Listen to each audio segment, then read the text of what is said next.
본인들 점수를 한번 계산을 해보시는 거예요. 4점에서 6점은 사실 당뇨병 발생 위험이나 이런 부분들이 안심할 수는 없는 상황입니다. 시청자 여러분들도 함께 해볼까요? 몇 점 나오나요? 한 7점 나옵니다. 7점 나옵니다. 프로젝트 목표는 혈당 70에서 180mg/dl를 24시간 유지하는 것. 70에서 180은 당뇨병 환자를 대상으로 일반적으로 조절을 권유하는 당화혈색소 6.5를 목표로 하는 범위로 측정된 지표입니다. 우리 환자에서는 2명 정도는 당뇨병의 진단을 받으셨고, 그리고 공복혈당은 낮으면 낮을수록 좋기 때문에 비교적 효과적으로 혈당을 낮출 수 있을 거라 판단이 되었습니다. 프로젝트 첫 번째, 식생활 개혁. 평소 식단을 낱낱이 분석하는 영양교육이 이루어졌습니다. 특히 강조한 건 편중되지 않은 균형식입니다. 당뇨 식사라고 해서 특별히 뭐가 더 좋거나 나쁜 건 없어요. 기본적인 균형식이다, 골고루 먹는다라고 생각을 해주시면 되고요. 개별 영양교육도 이루어졌습니다. 박진우 씨의 경우 과일을 좋아해서 특히 아침 식단에는 빼놓지 않고 올라왔고요. 빠른 식사 속도도 개선이 필요했습니다. 특히 식후에 찾았던 이 과일. 맛있겠다. 혈당 스파이크를 유발한 원인이었죠. 제가 한 14알 정도 먹은 것 같네요.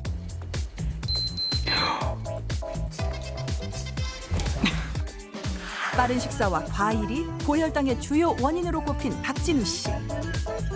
공복혈당, 당화 혈색소 수치가 당뇨병 전 단계를 가리켰습니다.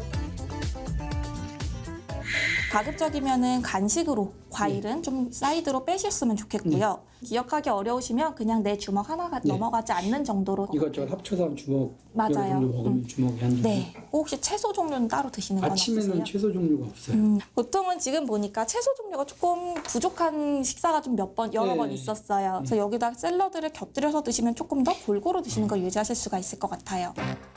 박진우 씨는 부족한 채소를 대거 보충하고 식단 메뉴는 다양화하는 처방을 받았습니다. 다둥이 아빠 오경택 씨는 술안주 반찬에 식사량이 꽤 되고 종종 술도 즐기는 모습이었는데요.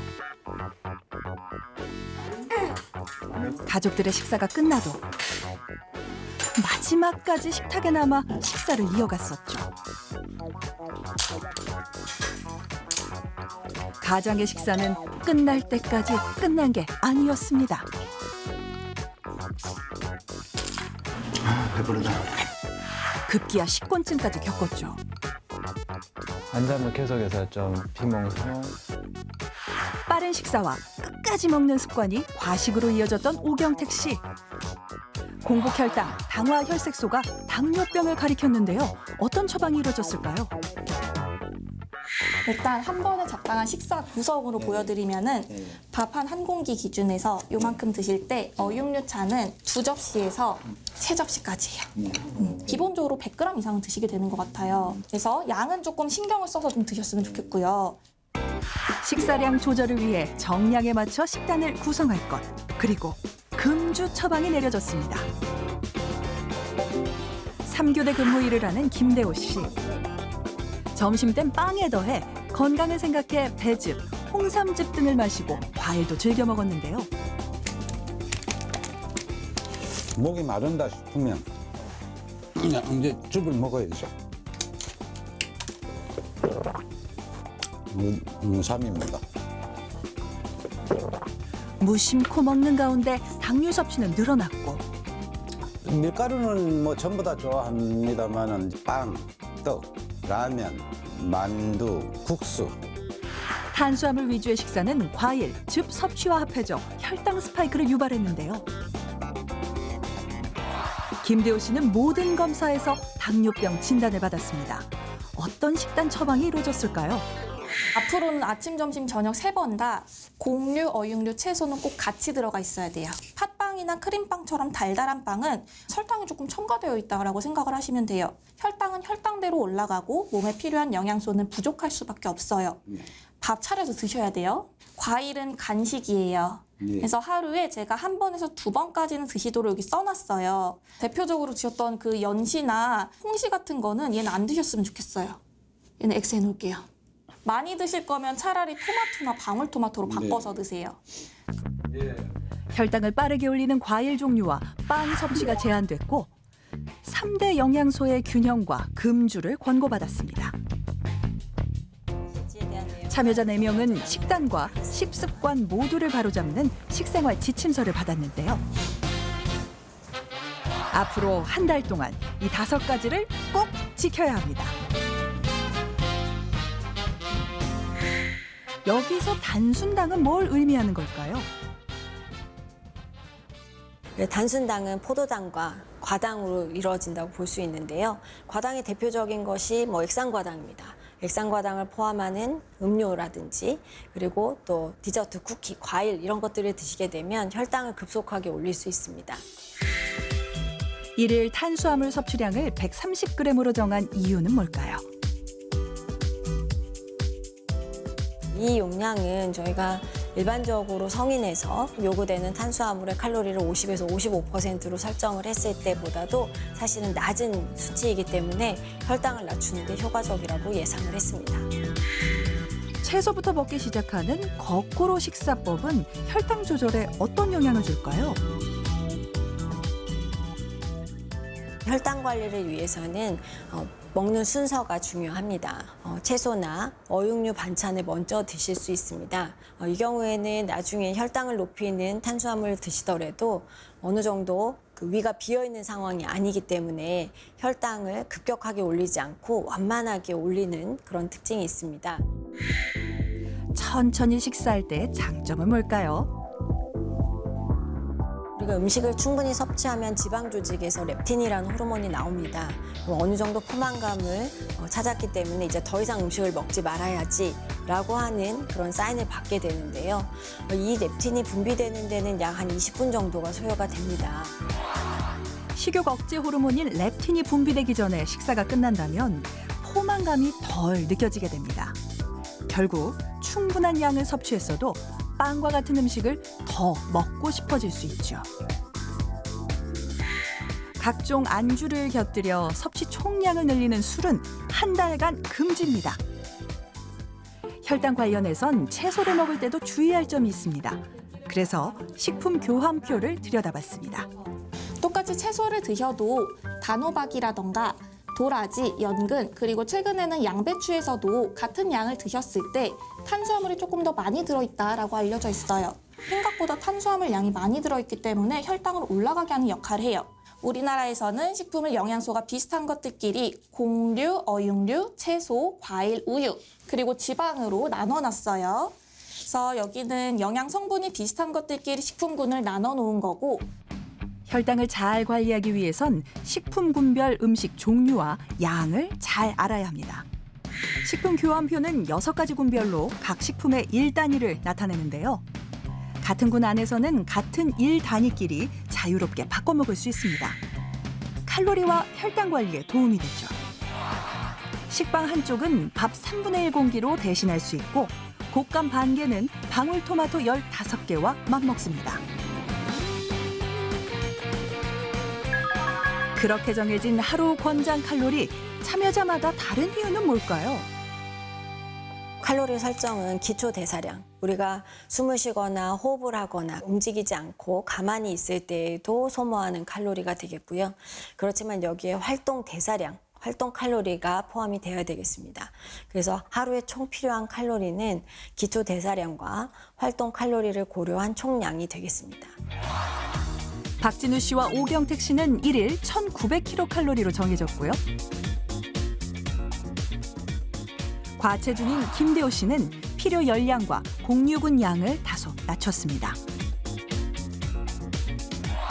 여성인 오원전 씨는 1,400kcal로 정했는데요. 혈당을 올렸던 과일군은 네 참여자 모두 1단위로 엄격하게 제한했습니다. 그래서 대표적으로 드셨던 그 연시나 그 홍시 같은 거는 얘는 안 드셨으면 좋겠어요. 얘는 X해 놓을게요. 아예. 아예 안 드세요. 아예 안 드시는 거고 혈당을 많이 올리는 과일 품종은 특히 제한하는 등 세밀한 대응을 했습니다. 아울러 참여자에게 식품 교환표에 따라 탄수화물, 단백질, 지방이 최적 배분된 식단을 유지하도록 했습니다. 그리고 연속 혈당 측정기를 착용했는데요. 센서 삽입기를 부착 부위에 누른 상태에서 간편하게 삽입이 가능하십니다. 참여자들은 이제 혈당 수치를 24시간 실시간으로 모니터링할 수 있습니다. 이제는 일상이 된 식생활 지침서가 보입니다. 다양한 채소가 가득한 주방. 색색으로 하나씩. 아내의 사랑이 그대로 느껴집니다. 식품 교환표에 나와 있는 걸 기준으로 해서 담고요. 야채는 좀 더 넉넉하게 먹을 수 있다고 해서 조금씩만 더 담고 있습니다. 채소를 식단의 주력으로 삼은 지 꽤 됐습니다. 오늘의 단백질은 돼지고기 수육.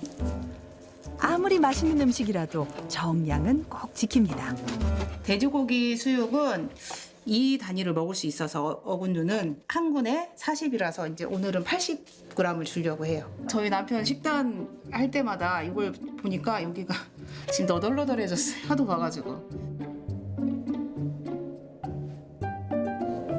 80이 딱 맞네요. 80으로 딱 맞춘 고기 양이에요. 네, 고기가 양이 적네. 아, 고기가 양이 적어요? 네, 예전에 먹었을 때는 고기를 좀 많이 먹었거든요. 채소량 같은 경우는 한 4배 정도 더 넣는 것 같고요. 고기 양은 한 4분의 1 정도 줄어든 것 같고 밥 양도 거의 한 2분의 1 정도 줄어든 것 같습니다. 막걸리 같은 거는 안 보이네. 술은 요 프로젝트 시작하면서부터 금주하고 있습니다. 엊그저께 저희 장모님 구순이었는데도 술을 마시지 않았습니다. 괜찮으세요? 아쉽죠. 하지만 그래도 건강을 위해서 현재까지는 금주하고 있습니다. 어머니 식사하십시다. 네.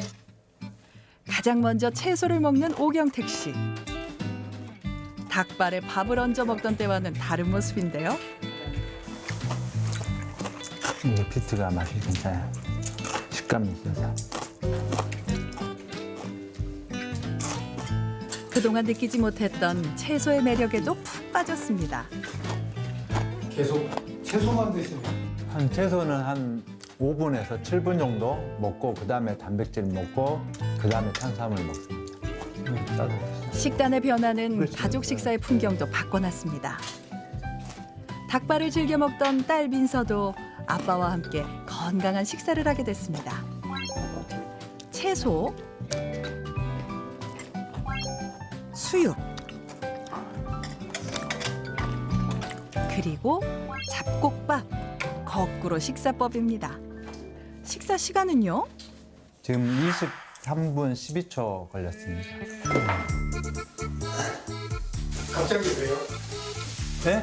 아, 제가 170으로 알람을 잡아놨거든요. 그랬더니 지금 물려서 초기에는 좀 강한 운동을 하면은 그게 좀 혈당 오르는 걸 잡을 수 있더라고요. 식곤증에 무너졌던 일상이 달라졌습니다. 잘 안 돼. 생각보다 잘 아니, 긴장해서.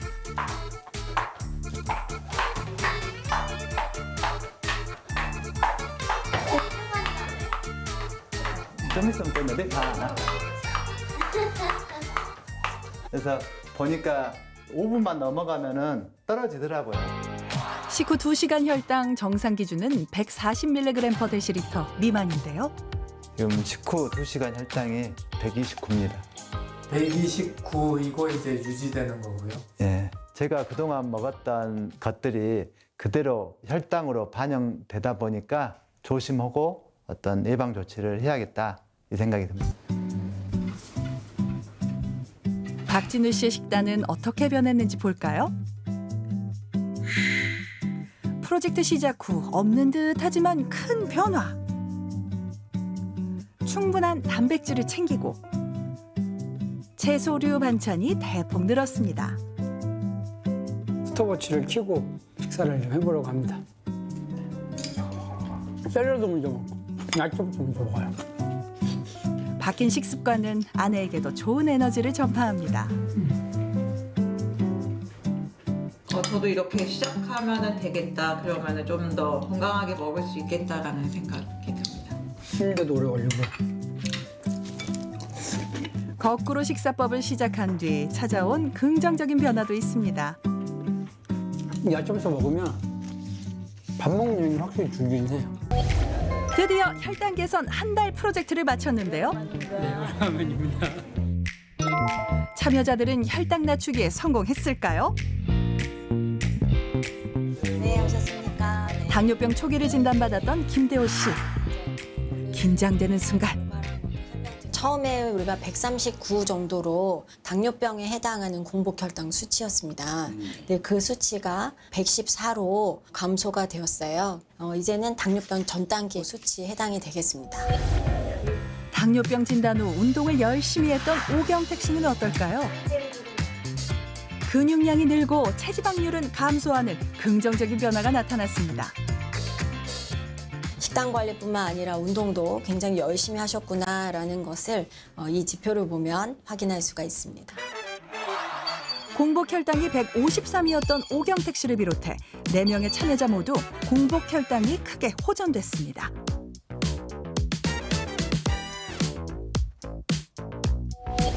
당화혈색소가 유독 높았던 오원전 씨는 어떨까요? 체중은 관리 기간 동안 2.5kg 감소하셨는데 체지방률만 35.9%에서 32%로 많이 감소를 하셨고요. 4주 동안의 관리에서 이 정도 감소하신 것은 굉장하게 잘 관리를 하신 거라고 할 수 있습니다. 3개월 동안의 혈당 평균치를 말하는 당화혈색소에도 단 한 달 만에 긍정적인 변화가 나타났습니다. 인슐린 저항성은 5.2였던 박진우 씨를 비롯해 오경택 씨, 김대호 씨 모두 정상이 됐습니다. 오원전 씨도 정상 수치가 더 낮아졌습니다.